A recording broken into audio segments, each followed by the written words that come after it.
Hey guys, what is up? It's Dusty here and welcome back to another episode of the Daily Crypto News. And today we have ourselves some juicy crypto news to cover, like for example the fact that Luna Foundation, who we know is purchasing a huge amount of Bitcoin over time, has just purchased another 4,000 Bitcoin. And this, guys, is not a small feat. Remember, the Luna Foundation has continued to stack up Bitcoin, an additional 4.1 thousand of them. Recent purchase brings the total to 40,000 Bitcoin owned by the foundation, translating to about 1.7 billion. And that basically means that $8.3 billion still has to be bought, which is crazy. But also, if you start to think about the value of what they are buying right now, they bought another $180 million worth. It is insane. Having said that, we have a couple of pieces of juicy news, like for example for my XRP fans.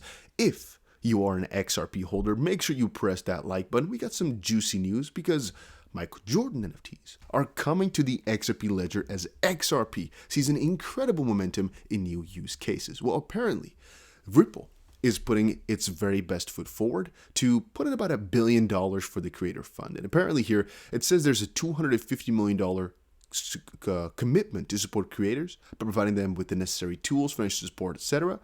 But as far as I know, they're doing $1 billion. I'm not exactly sure how that little, situation is set up, in the sense of maybe it's like $250 million a year and they just got themselves $1 billion to spread it out or something like that.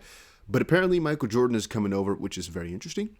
The most recent addition to the list of NFT creators on the ledger has been Rare Air Media, producer of ex-NBA champion Michael Jordan's visual autobiography, For the Love of the Game. Rare Air Media intends to create NFTs on the XP ledger for the former NBA star, with the first batch of NFTs expected to be launched at the second quarter of this year, which again could be a very big use case for XRP. But if you guys all remember, I personally think the price is going to reflect like this. Hype pieces like this, for example, can always bump the price up by little margins, but generally speaking, it'll be XRP winning the lawsuit, bam, number one. XRP getting relisted, spike number two. And then again, XRP's utility boom, which will basically be when some of these announcements happen or so after the lawsuit is over. Because right now people are less ecstatic to buy into something which they think might fail. And the people who believe in it have already got their bags full anyway because they know it's an easy 10x, or at least they assume so. Again, remember, why would somebody buy into the utility of XRP if they don't think it's going to survive? And if they do think it's going to survive, then why wouldn't they just buy at every point? Because if they win the lawsuit, they'll be an easy moneymaker anyway. Hopefully you guys get my drift with that. Now, if you've been investing into Bitcoin for a little while, you probably know that Bitcoin's 5-year returns outperform world's major indices, the average return on investment, by 1,645%. Just want you guys to know that anybody who's invested in crypto for a little while has made a freaking huge amount of money over the last 5 years. Now, of course, there's different margins. And at the end of the day, if you, I'm just thinking about it. If you didn't do it properly, if you were only buying the craziest stupid coins, you might actually be down like 90% of your money because a lot of coins died out and it will never recover. But if you've been investing in a smart manner, which I hopefully am also explaining every single time on the channel, it's not advice, but hopefully I can teach some people some common sense in the world of investing. And it says you always spread out your investments, never put everything in one basket, because that's stupid if you ask me. I think that's actually the only simple lesson which I try to give here. And of course, the fact you can never trust one single source, always look at different places, which is why I don't just give you my opinion, I give you everything that I found on the internet. And hopefully we can kind of gauge our opinion of the crypto market that way through reading everything that we find online. Remember, every one of these articles can just be false, can be lies. We try to filter out all the dirt, which is some process which I do before I show these videos. And then once we've kind of filtered out the dirt, we then look through articles, see which ones are actually really important, and then kind of go and parade through them while only keeping out the most important pieces of information, and the rest can kind of go away. I don't cover drama, for example. I wouldn't cover for you guys, wow, look at the new toothpaste that just came out, or look at this new crypto that came out. That's like completely unethical, whatever. You guys know what I mean? Like, it doesn't make any sense. It's only if it actually has any use for us. Like, for example, this article right here in the Daily Mail. Elon Musk says people who subscribe to Twitter Premium, service Blue, should be able to pay with cryptocurrency, specifically Doge, and that the platform should ban ads. Not sure about the banning ads part, because I'm thinking that's their main income source. Then again, if they're going to go for this premium service, they can kind of get away from ads. I'm not exactly sure how many people buy Twitter ads. It's not the place you come to watch an ad, really, or where you're inclined to, press it, I think. Here it says price should probably be like $2 a month, but paid 12 months up front. Account doesn't get checkmark for 60 days. Watch for credit card chargebacks. Suspend with no refund if used for scam/spam, said Musk in a tweet. I think there's a couple of ways in which they can make it work. And $2 a month, I think most people just pay that if they're avid Twitter users, because who cares? But it's only in a couple of selected countries right now, which you don't really understand as to why they would do that.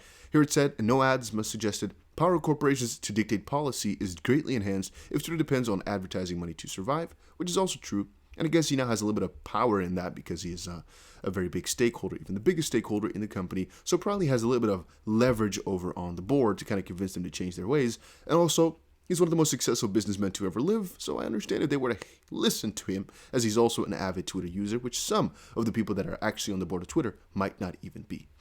Having said that, remember for yourself as well, Twitter people on the board, for example, some of the people on the board, they might just be avid investors, but might not actually fully understand Twitter from a user perspective, just from an investor perspective. They might think, what will bring us the best return, which is what usually the people on the board are doing. What will bring the company furthest in terms of our investment.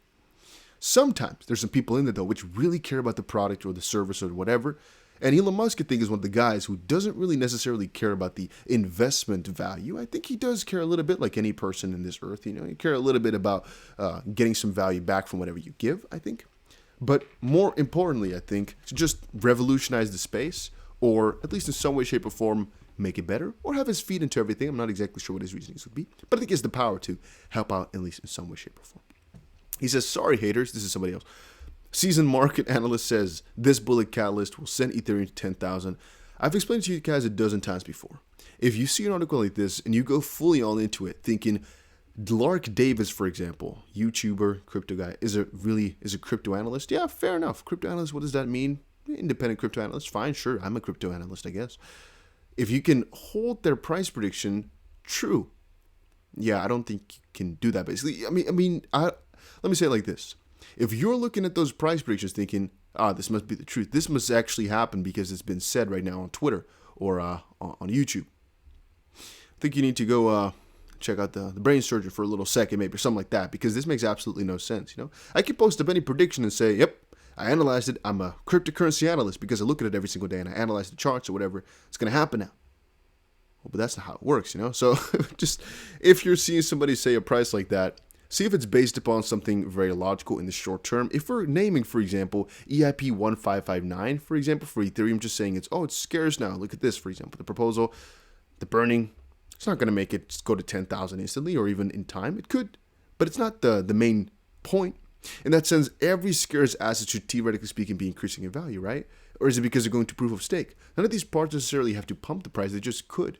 Because again, you got to remember, since people are getting a return, even though it's deflationary, there is a return on the Ethereum that you stake. That by definition puts selling pressure into people's hands. And so that doesn't always reflect in the price increasing over medium terms. But my point was just actually to be cautious whenever you see a price prediction like that and to question whether or not it's true. Same thing for here. People get excited by 100x, 1000x. And for example, if we're talking about XRP or even a lot of cryptos like I guess a Solana even, I do assume that those prices will drastically increase over periods of time, right? If we're talking about a couple years, I think they'll do amazing. But Miami Bitcoin Conference ends on a Bitcoin at 100x by 2023 note. Is it possible? Sure. Does it make sense to say that though? Absolutely not. People get excited for it though. They like to hear it. But it doesn't make a lot of sense. And here, for example, it says some NFT development plans should put Ethereum at a 100x increase by 2023. Not exactly sure if they said the same thing about Bitcoin. It was mostly about Ethereum, I think. About Bitcoin, Peter Thiel specifically said, "We're going to try expose them and realize that this is sort of what we have to fight for. Bitcoin will go up 10 times or 100 times from here." I'm not exactly sure if they said 100x or 100% by 2023. I think in the official quote, it was actually 100% by 2023 for Bitcoin and 100x for Ethereum or something like that. Let's see. Here we have one, for example. Another prominent public figure, Jason Urban, a top official from Galaxy Digital, said in an interview with Kitco News that both Bitcoin and Ethereum could go up by 100% in Q2 of 2023 or by that time. Yeah, but generally speaking, people think the value will go up drastically over the next couple of months or years. I think the same thing. But saying 100x or so without any backing, except for saying, yeah, demand, people, Bitcoin's use case. I think that's kind of hard to put it at a certain value at a certain time. Let's just know that over time, it will generally speaking go up. We can pull up any chart, but I don't think it's going to matter. It's mostly just based upon the idea that this use case is increasing drastically. The demand is, logically speaking, increasing drastically. And so if there's going to be more demand and we see some huge institutions buying it on the side as well, not letting it go, creating additional scarcity, and the price would, generally speaking, increase. And then about Cardano, just a little fun part. A close below this mark would bolster a further pullback. I like to talk about this very often because I, of course, like to look at the charts. For right now, though, I would say just wait for Bitcoin, watch for Bitcoin. Cardano already broke down towards the downside. If you didn't open a short right there, for example, yeah, I mean, right now is, I guess, a little waiting period for yourself then, because that was a critical point over on the 4-hourly. Once we broke down, you had that little confirmation. You could have taken it depending on how you drew this specific bottom line here for the channel. But if you took it a little bit above and it actually, this little candle right here, fell outside of your channel, you got the confirmation afterwards, you could have shorted. Could have been a nice little trade towards this specific 200 EMA on a 4-hour chart. Not sure if I would have taken this. I did not do it. But if I had seen it, of course, I'm not sure if I would have taken it actually, because the crypto space is in a little bit of a mixed feelings right now. But what I saw on Twitter was, for example, the guy from Grayscale and CoinDesk, not exactly sure what his name is anymore, Barry, whatever. Let's call him Barry. Barry. I'm not sure what his surname is anymore. He also said it's right now just the tax season. So a lot of people are taking profits for the taxes. A lot of big companies are most likely doing that too. It should be over within a couple of weeks. And I'm thinking as well, yeah, maybe the entire month of April right now is a little bit annoying for tax purposes. And then a couple weeks later, yeah, most likely things will be fine again. And that's actually what I'm kind of waiting for here as well, for things to pick back up the pace at that point. But again, guys, that was it for today's video. Hopefully y'all enjoyed it. If you did, make sure you press the like button and subscribe. Again, not fully back on schedule, but I'm trying to get there soon. Within a couple of days, most likely, I'll be right back on track. Trying my best and get you guys with the good content tomorrow, yet again, hopefully.